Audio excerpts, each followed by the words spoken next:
Hello students, आज हम Lucent के प्राचीन इतिहास को पढ़ाएंगे और कोशिश करेंगे कि आसान से आसान भाषा में आपको समझा पाएँ, क्योंकि सीधा किताब उठा के पढ़ना और रटना थोड़ा मुश्किल होता है। इसलिए हम आपको इतिहास को आसान शब्दों में कोशिश करेंगे समझाने का, ताकि आपको याद रहे और आसानी से समझ में आ जाए। तो आइए स्टार्ट करते हैं। भारत उत्तर में हिमालय से लेकर दक्षिण में समुद्र तक फैला यह उच्च महाद्वीप भारतवर्ष के नाम से जाना जाता है, जिसे महाकाव्य में पुराणों में भारतवर्ष अर्थात भारत का देश कहा जाता है और यहाँ के निवासी को भारत का संतान कहा जाता है। यूनानियों ने भारत को इंडिया और मध्यकालीन मुस्लिमों इतिहासकारों ने हिंद अथवा हिंदुस्तान के नाम से संबोधित किया है। तो आपको इन लाइंस को समझाते हैं कि उत्तर में, ये जो उत्तर में पूरा हिमालय पर्वत है, उत्तर में हिमालय से लेकर दक्षिण में कहाँ तक, समुंदर तक, दक्षिण में जिसे हम उपमहाद्वीप कहते हैं, यहाँ तक के जो क्षेत्र है, ये जो पूरा क्षेत्र है फ्रेंड्स, इन्हें भारतवर्ष अर्थात भारत का देश कहा जाता था।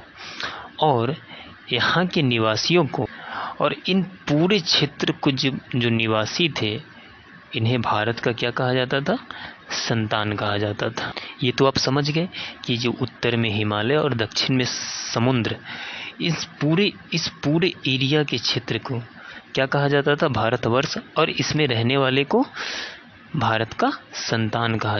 अब देखते हैं कि भारत को सबसे पहले इंडिया किसने कहा। भारत को इंडिया यूनानी ने कहा। किसने कहा, यूनानी ने।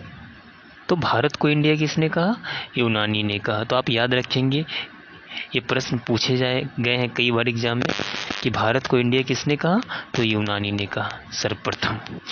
तथा मध्यकालीन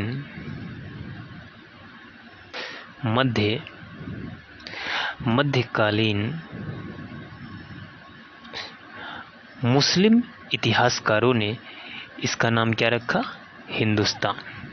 इसका नाम क्या रखा, हिंदुस्तान। तो मध्यकालीन इतिहासकारों ने इसे हिंद अथवा हिंदुस्तान के नाम से संबोधित किया। तो हमने देखा कि यूनानियों ने भारत का नाम इंडिया, यूनानी का देन है इंडिया, और मध्यकालीन मुस्लिम इतिहासकारों का देन क्या है, हिंदुस्तान। नेक्स्ट लाइन है, भारतीय इतिहास के अध्ययन की सुविधा के लिए 3 भागों में बांटा गया है। कितने भागों में बांटा गया है, 3 भागों। सबसे पहला है प्राचीन भारत, मध्यकालीन भारत और आधुनिक भारत। तो अभी हम सबसे पहले क्या देखेंगे, प्राचीन भारत। प्राचीन भारत इतिहास के विषय में जानकारी मुख्यतः 4 स्रोतों से प्राप्त होती है। पहला है धर्म ग्रंथ, दूसरा है ऐतिहासिक ग्रंथ, तीसरा है विदेशियों का विवरण, चौथा है पुरातात्विक संबंधी साक्ष्य। अब धर्म ग्रंथ कौन सा है। अब जैसे धर्म ग्रंथ हमारे महाभारत, रामायण, जितने पुराण है ये हो गए। ऐतिहासिक ग्रंथ, जितने बड़े बड़े इतिहासकार हुए हैं, इंडिका, कौटिल्य का अर्थशास्त्र, इनसे संबंधित। ये विदेशियों का है विवरण। विदेशी में जैसे ह्वेनसांग, फाहियान, इन सब जो विदेश से यात्रा करने भारत आया था, इनका जो पुस्तक है, उनसे हमें भारत का जो प्राचीन भारत का इतिहास का स्रोत प्राप्त होता है, इन्हीं 4 स्रोतों से। तो भारत का जो सर्वप्रथम धर्म ग्रंथ है पहला, वो क्या है? वेद है।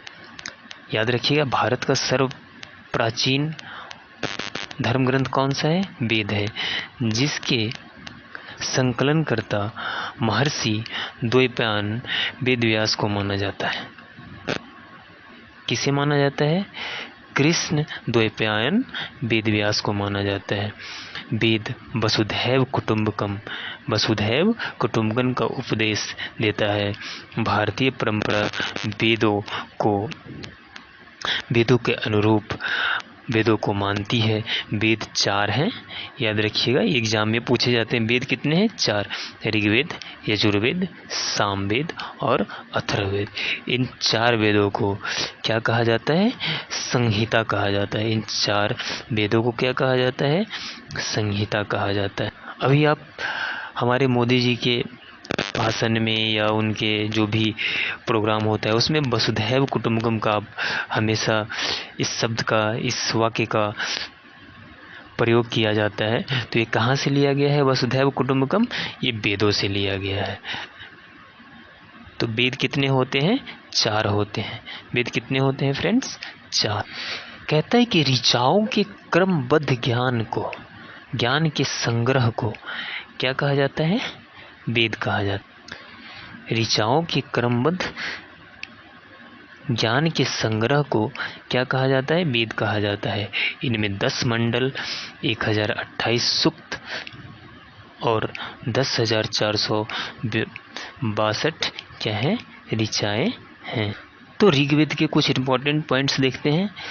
ऋग्वेद को जो पढ़ते थे, यानी इसका जो उच्चारण करते थे जो ऋषि, इन्हें क्या कहा जाता था? होत्री कहा जाता था। इनमें कुल कितने मंडल हैं? 10 मंडल हैं। कितने सूक्त हैं? तो 1028 सूक्त हैं। इसकी रचना किसने की है? तो विश्वामित्र ने की है। इसके तीसरे मंडल में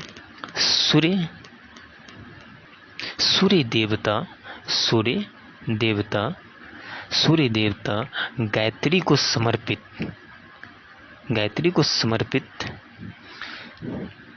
सावित्री को समर्पित कौन सा है? गायत्री मंत्र है। कैवे मंडल में है?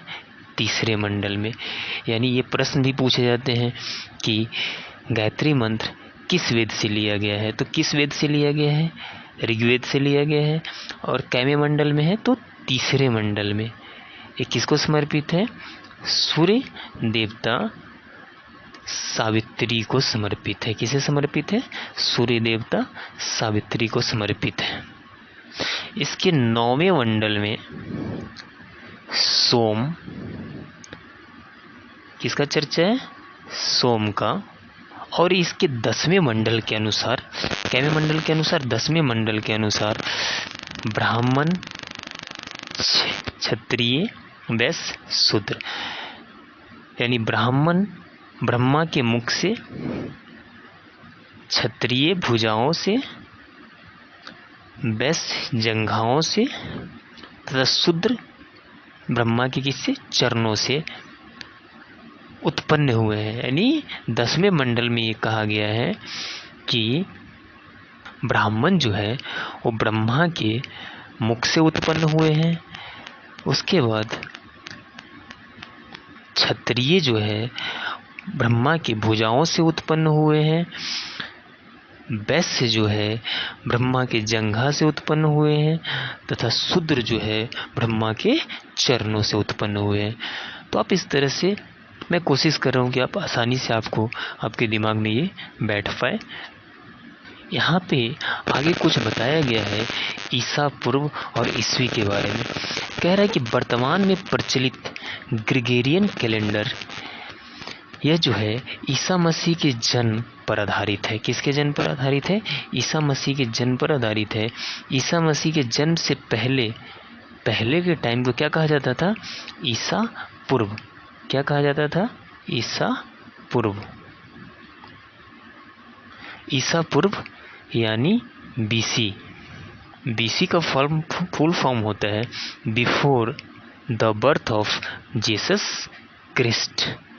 यानी ईसा मसीह के जन्म से पहले के टाइम को क्या बोलते हैं, ईसा पूर्व बोलते थे।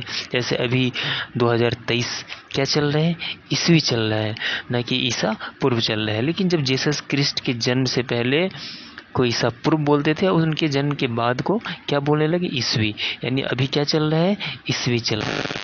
तो ईसा पूर्व को शॉर्ट में BC बोलते हैं और ईसवी के शॉर्ट में एनो डोमिनी यानी AD बोलते हैं। तो इन दोनों में आखिर अंतर क्या था? अंतर ये था कि ईसा पूर्व जो था उसमें साल वर्ष की गिनती उल्टी होती थी। कैसे होती थी, उल्टी।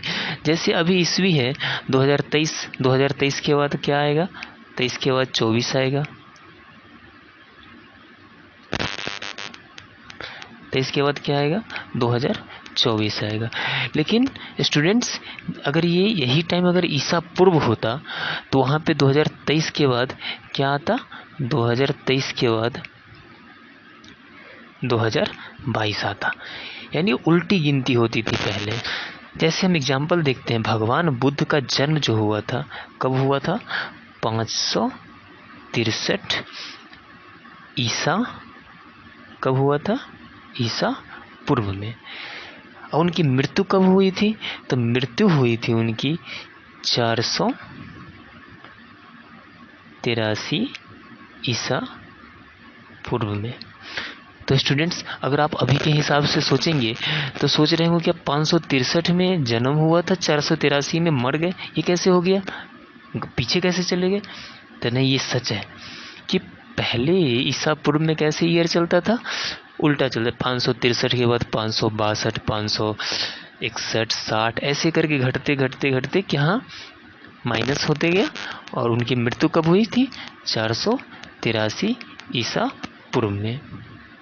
इस तरह से ईसा पूर्व और ईसवी में आप अंदर समझ गए होंगे कि ईसवी ईसा पूर्व में उल्टा गिनती चलता था, जो जीसस क्रिस्ट के जन्म से पहले था।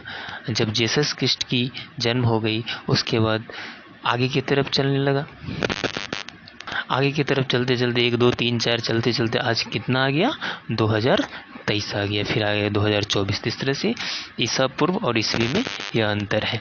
आगे देखते हैं स्टूडेंट्स, मेरा कोशिश है आपको पूरी लुसेंट इतना आसान से आसान भाषा में, आसान से आसान तरीका में मैं समझा सकता हूँ उतना समझाऊंगा। अगर आपको पसंद आए आपको तो हमारे चैनल से ज़रूर जुड़िएगा। मैं पूरे लुसेंट को चीर फाड़ के इतना आसान भाषा में आपको समझाऊंगा, इसका असली पोस्टमार्टम करूंगा मैं। तो पहला वेद कौन सा था, ऋग्वेद था। पहला वेद कौन सा था, ऋग्वेद। उसके बाद जब दूसरा वेद है, दूसरा वेद आ गया आपका यजुर्वेद। तो ऋग्वेद से क्या लिया गया है, गायत्री मंत्र लिया गया है, जो 10वें मंडल से संबंधित, 10वें मंडल नहीं, जो तीसरे मंडल से संबंधित है। और 10वें मंडल से जो ब्राह्मण, क्षत्रिय, वैश्य, शूद्र, जो ब्रह्मा के अंगों से उत्पन्न हुए उसके बारे में है। अब हम बातें करते हैं यजुर्वेद के बारे में। तो आपको बता दूं कि जिस तरह से ऋग्वेद के उच्चारणकर्ता होत्री थे, उसी तरह से यजुर्वेद के उच्चारणकर्ता कौन था, अधर्वण्यो। कौन था, अधर्वण्यो। तो इस वेद में क्या क्या है, तो इस वेद में जो है, यजुर्वेद में जितने जो पूजा पाठ होते हैं, पूजा पाठ के लिए जो मंत्र होते हैं, आपको एग्जाम में पूछता है कि किस वेद में मंत्रों के बारे में लिखा गया है, तो मंत्र हो गया। उसके बाद बलि प्रथा, आपका बलि प्रथा जो है इसी वेद में है।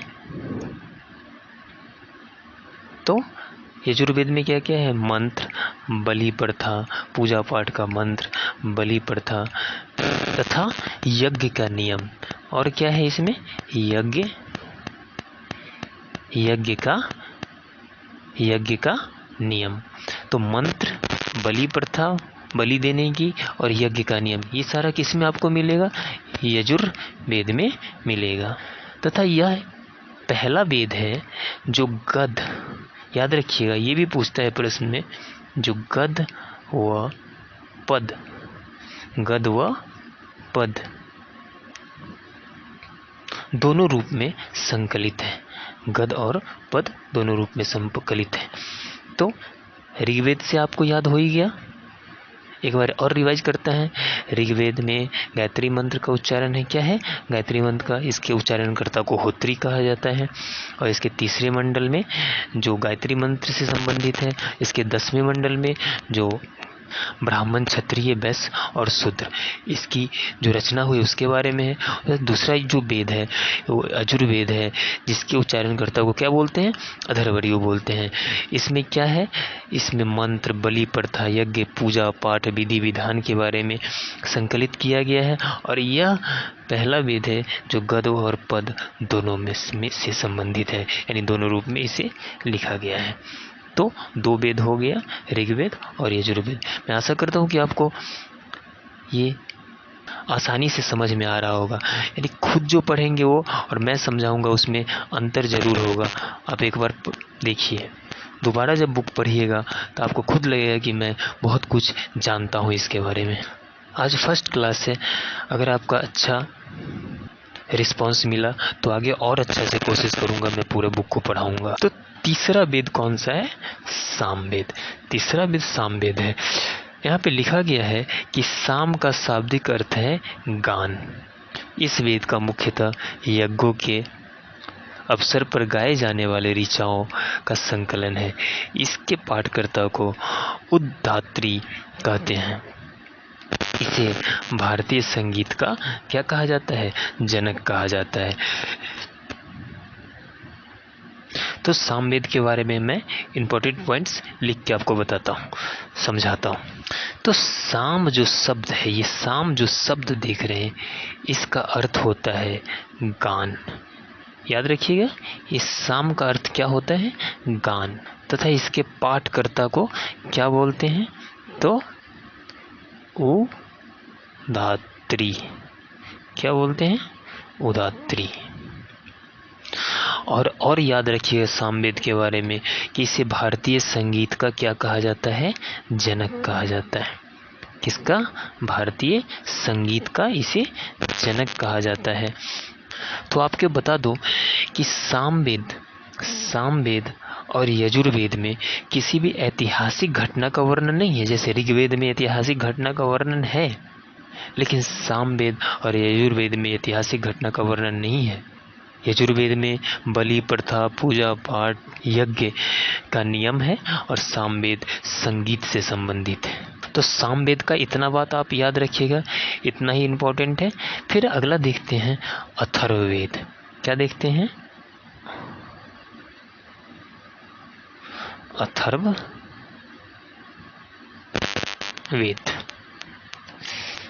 तो अथर्ववेद का रचना किसके द्वारा किया गया है? अथर्वा ऋषि के द्वारा। अथर्ववेद की रचना अथर्वा ऋषि के द्वारा किया गया है। इसमें कुल 731 मंत्र हैं। कितने हैं? 731 मंत्र और लगभग 6000 इसका पद है। 6000 क्या है? पद है। और यह वेद सबसे बाद का वेद है। कब का वेद है? सबसे बाद का। आपके एग्जाम में पूछेगा कि सबसे पहले का वेद कौन सा है? तो सबसे पहले का वेद आपका ऋग्वेद है। कौन सा वेद है? ऋग्वेद। और सबसे बाद का वेद कौन सा है? तो बाद का वेद आपका हो जाएगा, सबसे बाद का वेद हो जाएगा अथर्ववेद। कौन सा हो जाएगा? अथर्ववेद।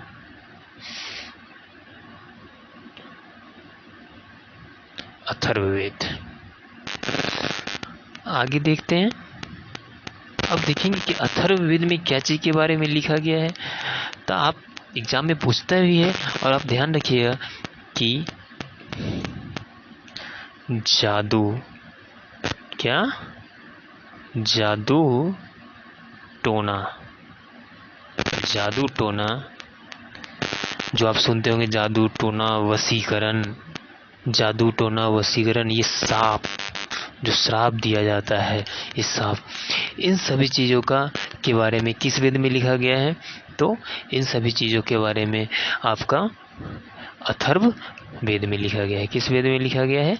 अथर्व वेद में लिखा गया है। जादू टोना वशीकरण, श्राप देना, किसी को शाप देना, ये सब किस वेद में संबंधित है?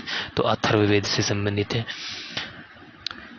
तो स्टूडेंट्स, मैं आशा करता हूँ कि आपको चारों वेद समझ में आ गया होगा। तो एक बार फिर बता देता हूँ कि ऋग्वेद में गायत्री मंत्र से संबंधित है, और ब्राह्मण, क्षत्रिय, वैश्य, शूद्र की उत्पत्ति से संबंधित है। आपका यजुर्वेद जो है पूजा पाठ, यज्ञ, विधि विधान से संबंधित है। सामवेद जो है आपका, सामवेद गान से संबंधित है। और लास्ट का जो है आपका अथर्ववेद जो है, ये किससे संबंधित है? जादू टोना। अथर्ववेद जो आपका है जादू टोना, साप, वशीकरण, इससे संबंधित है। तथा सबसे प्राचीन वेद जो है वो कौन सा वेद है? ऋग्वेद है। सबसे प्राचीन वेद कौन सा है? ऋग्वेद है। और सबसे बाद का वेद जो है, यानी सबसे आधुनिक वेद जो है, अथर्ववेद है। तो जितने भी महत्वपूर्ण पॉइंट था आपको याद करवा दिया हूँ, मैं आपको बता दिया हूँ। अब इतना पढ़ने के बाद जब आप इसी लुसेंट बुक को जब आप देखेंगे, पहला पेज जब उठाएंगे, तो आपको बहुत सारी बातें तुरंत दिमाग में घुसेगा, कॉन्सेप्ट घुसेगा और आपको याद हो जाए। स्टूडेंट्स, आज थोड़ा सा छोटा क्लास ले रहा हूँ, अगले दिन से लंबा क्लास लूँगा। आप टाइम निकाल के बैठना पढ़ने के लिए, कोशिश करूँगा कि कम से कम 1 घंटा का क्लास हो और 4 से 5 पेज एक दिन में कवर कर पाऊँ, ताकि आपके लिए जल्दी से जल्दी हिस्ट्री कंप्लीट करके फिर अगले सब्जेक्ट में पहुँचूँ। जाते जाते कुछ और बात बता जाता हूँ। जैसे हमारे जो पुराणों की संख्या है, क्या चाहिए की संख्या? पुराणों की संख्या जो है वह 18 है। कितने पुराणों की संख्या? 18 है। और सबसे जो प्राचीन है, सबसे जो प्राचीन पुराण है वह कौन है? हमारा मत्स्य पुराण है। याद रखिएगा, मत्स्य पुराण। कौन सा पुराण है? मत्स्य पुराण है हमारा। चलिए फिर नेक्स्ट क्लास में इससे आगे प्राचीन इतिहास को हम देखेंगे। धन्यवाद।